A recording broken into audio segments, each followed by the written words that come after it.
बिहार सरकार ने teacher transfer को लेकर नई गाइडलाइन जारी कर दी है। नई ट्रांसफर नीति से शिक्षकों के चेहरे खिल उठे हैं। न्यूज 18 की मुहिम को बिहार के शिक्षकों ने धन्यवाद देते हुए कहा है कि निराश शिक्षकों के बीच उम्मीद बनकर आया न्यूज 18।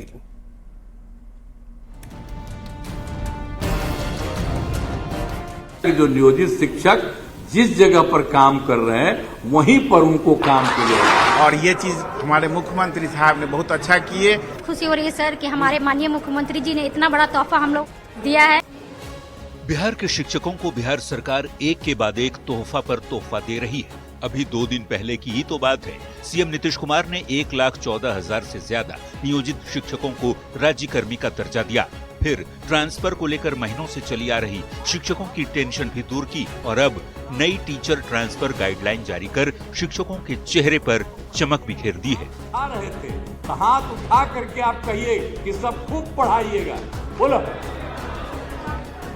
टीचर ट्रांसफर की जो नई गाइडलाइन जारी की गई है उसके मुताबिक 1 दिसंबर से 15 दिसंबर तक बीपीएससी सक्षमता पास प्राइमरी से लेकर +2 तक के शिक्षक आवेदन कर सकेंगे। शिक्षकों को अपने आईडी से ई शिक्षा कोष पर आवेदन करना होगा। नई गाइडलाइन में पुरुषों के लिए 10 अनुमंडल के विकल्प को खत्म कर दिया गया है। अब शिक्षकों को ट्रांसफर के लिए 10 विकल्प मिलेंगे। इसमें से शिक्षकों को 3 विकल्प देना अनिवार्य है। विकल्प चुनते वक्त शिक्षक जिला प्रखंड का चयन करते हुए प्रखंड और निकाय का भी चयन करेंगे। जो नियोजित शिक्षक जिस जगह पर काम कर रहे हैं वहीं पर उनको काम मिलेगा। सरकार के फैसले के बाद शिक्षक बेहद खुश हैं और सरकार के साथ ही न्यूज 18 की मुहिम को भी धन्यवाद दे रहे हैं। न्यूज 18 के लिए पटना से रजनीश कुमार के साथ ब्यूरो रिपोर्ट। तिरहुत स्नातक उपचुनाव को लेकर मुजफ्फरपुर के चंद्रहट्टी पहुंचे जनसुराज के संयोजक प्रशांत किशोर ने अपने प्रत्याशी की जीत का बड़ा दावा किया है। प्रशांत किशोर ने कहा कि यहां किसी का कोई गढ़ नहीं है, हमारे प्रत्याशी की जीत होगी। मैं जनसुराज के प्रत्याशी डॉक्टर विनायक गौतम के लिए आयोजित विशेष कार्यक्रम सम्मेलन में मुजफ्फरपुर के चंद्रहट्टी पहुंचे जनसुराज के संयोजक प्रशांत किशोर ने अपने प्रत्याशी की जीत का दावा करते हुए कहा है कि यहां किसी का गढ़ नहीं है, हमारे प्रत्याशी की जीत होगी। जदयू के देवेश चंद्र ठाकुर के लगातार 22 साल के कार्यकाल को लेकर प्रशांत किशोर ने कहा है कि यहां किसी का गढ़ नहीं है। जनसुराज प्रत्याशी डॉक्टर विनायक गौतम के पिता रामकिशोर सिंह भी 3 बार चुनाव जीत चुके हैं, हमारे प्रत्याशी की जीत होगी। तब जी जो जनसुराज के यहाँ से स्नातक तिरहुत के उम्मीदवार हैं, उनसे संगठन के लोगों का परिचय था। संगठन के लोगों को जिम्मेवारी दी गई है। सबने ये संकल्प लिया है कि इनको जिताने के लिए हर संभव प्रयास जो हो सकता है वो किया जाएगा। 22 सालों से जो कर रहा है किसका गढ़ है? जो कर था लगातार जीतते आ रहे भाई तो इनके पिताजी यहाँ 3 बार रहे हैं, तो गढ़ किसका है? गढ़ और कुछ नहीं होता है, एक ही गढ़ खाली जनता का। हाजीपुर में तिरहुत स्नातक उपचुनाव को लेकर एनडीए कार्यकर्ताओं की अहम बैठक हुई। इस दौरान जेडीयू सांसद देवेश चंद्र ठाकुर ने कहा कि महाराष्ट्र और झारखंड में एनडीए की सरकार बनेगी। वहीं एनडीए उम्मीदवार अभिषेक झा ने अपनी जीत का दावा करते हुए प्रशांत किशोर फैक्टर को नकार दिया। ये कांटे की लड़ाई है सभी जगह, लेकिन एक बात स्पष्ट है कि एनडीए की जीत पक्की है। सभी इसमें कांटे की लड़ाई है, ये सभी बता रहे हैं, लेकिन ये भी बता रहे हैं कि हाँ जीत होगी तो एनडीए की होगी। अब इंतजार कीजिए। बहुत समूह हमारे साथ है, देवेश सर की बनाई हुई लेगेसी है, एनडीए का ये पूरा कुनबा है और निश्चित रूप से हमारी जीत। कौन है प्रशांत किशोर? वही प्रशांत किशोर जी की बात आप कर रहे हैं जो कभी बिहार में बाहर है, नीतीश कुमार है, या उन प्रशांत किशोर जी की आप बात कर रहे हैं जो चंद पैसों के लिए कभी ममता जी का झोला उठा लेते हैं, कभी अरविंद केजरीवाल जी का झोला उठा लेते हैं। और तिरहुत स्नातक उपचुनाव के लिए 5 दिसंबर को वोटिंग होनी है। चुनावी मैदान में 17 उम्मीदवार हैं। मतदान को लेकर 86 सेंटर बनाए गए हैं। ज्यादा जानकारी दे रहे हैं न्यूज 18 संवाददाता प्रियांक सौरभ।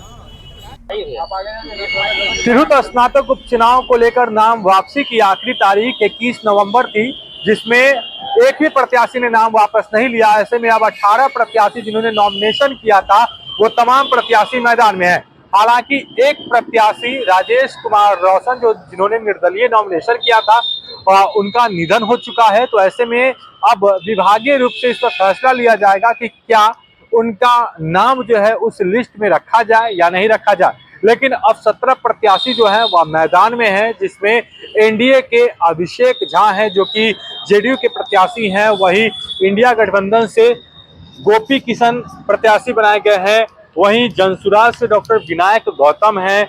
अगर निर्दलीय प्रत्याशी की बात करें तो राकेश रोशन भी हैं, वहीं शिक्षक नेता बंशीधर ब्रजवासी भी हैं, मनोज कुमार वत्स। ऐसे कुल 18 प्रत्याशी मैदान में है, जिसमें से एक प्रत्याशी का निधन हो चुका है।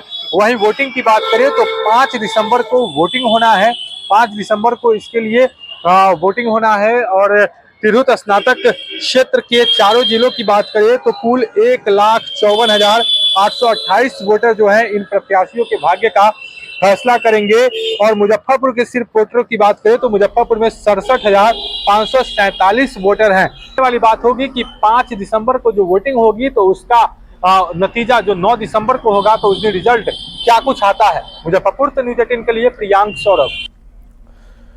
और बिहार यात्रा के दौरान उपेंद्र कुशवाहा नवादा पहुंचे। उपेंद्र कुशवाहा ने 2025 के चुनाव को लेकर रणनीति तैयार की जा रही है। 2025 में मजबूती से एनडीए की सरकार बनाना है।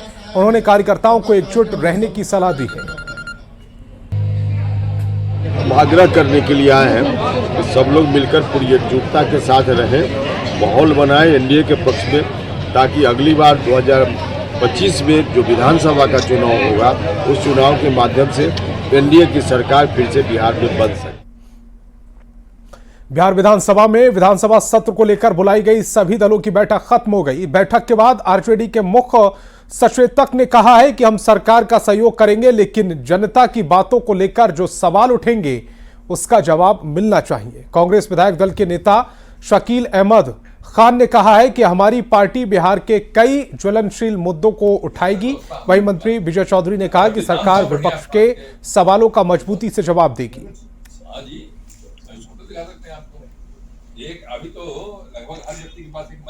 जो विषय है बिहार के, जनता का एक आशा एक उम्मीद रहता है कि ये लोग मुद्दे को उठाएंगे तो हम लोग को मौका दिया जाए, ताकि हम लोग भी अपने मुद्दे को उठा सकें, ताकि हम लोग का भी समर्थन रहेगा कि अच्छे से बेहतर ढंग से चले, क्वेश्चन आवर भी चले। बहुत ही सौहार्दपूर्ण माहौल में ये बैठक हुई। हर व्यक्ति ने, हर पार्टी ने अपनी अपनी बात रखी और यह प्रयास किया है कि पिछले बार सदन में जो विपक्ष बात उठाता है वो भी जनता का ही सवाल है और वो सरकार को एक तरह से मजबूत करता है।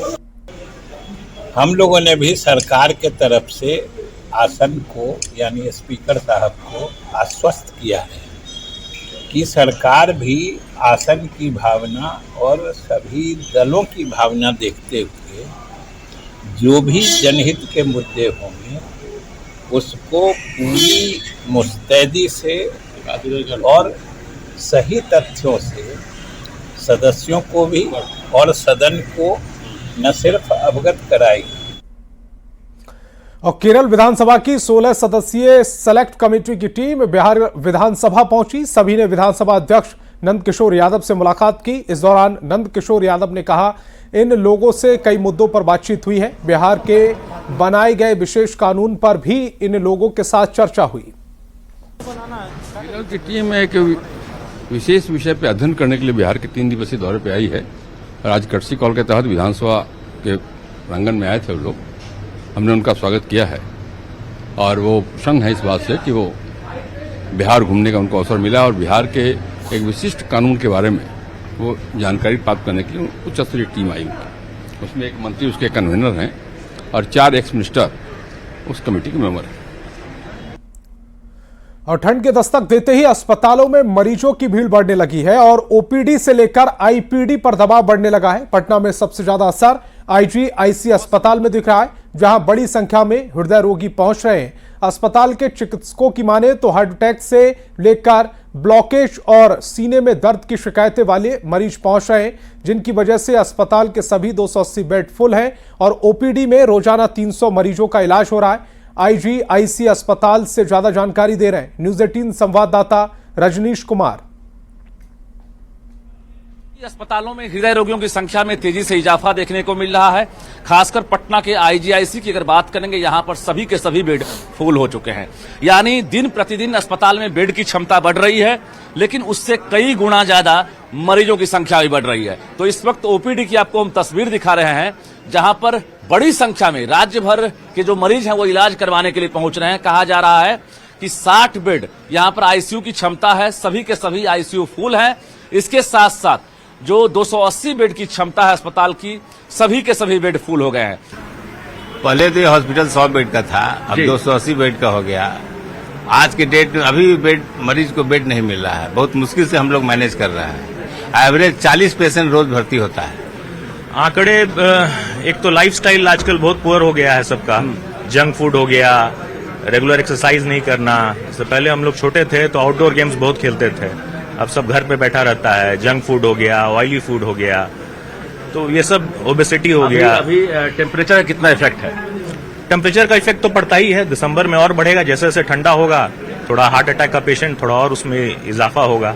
ओपीडी की भीड़ बता रही है कि मरीजों की संख्या बढ़ रही है। हाँ, निश्चित तौर पर अभी और बढ़ेगी। इसलिए जैसे जैसे थोड़ा और वातावरण ठंडा होगा, उससे उसके अनुसार हृदय रोगियों की संख्या बढ़ती जाएगी।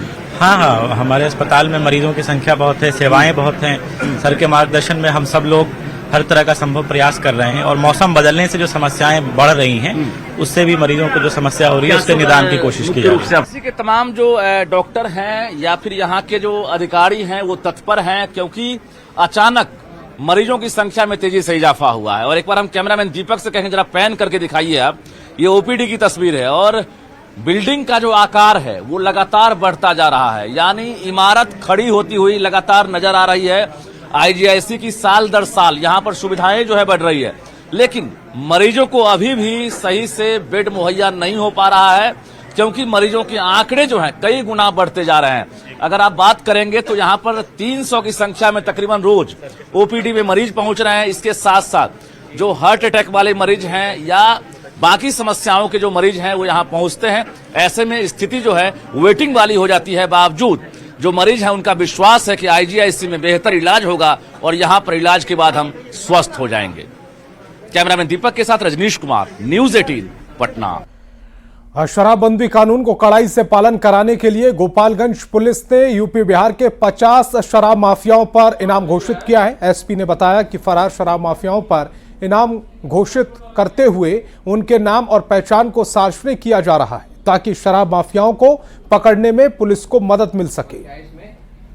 लगातार कार्रवाई भी हम लोगों के द्वारा किया जा रहा है शराब माफियाओं पे और शराब रिकवरी को लेकर के। उसी क्रम में जो पुराने शराब माफिया हैं, जो अलग अलग केसेस में वांछित हैं और जिनकी अभी तक गिरफ्तारी नहीं हो पाई है, अलग अलग प्रयास करने के बाद भी, ऐसे सभी शराब माफियाओं को हमने चिन्हित किया है और उनमें से जो टॉप 50 शराब माफिया हैं उन सब पे हम लोगों ने इनाम घोषित करवाए।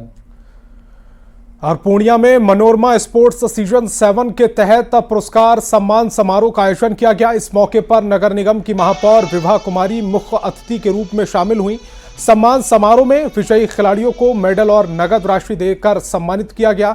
इस मौके पर पनोरमा ग्रुप के प्रबंधक निदेशक संजीव मिश्रा ने कहा कि इस बार कबड्डी, क्रिकेट, फुटबॉल, वॉलीबॉल समेत 35 विधाओं में 3 राज्यों के 8000 खिलाड़ियों ने भाग लिया।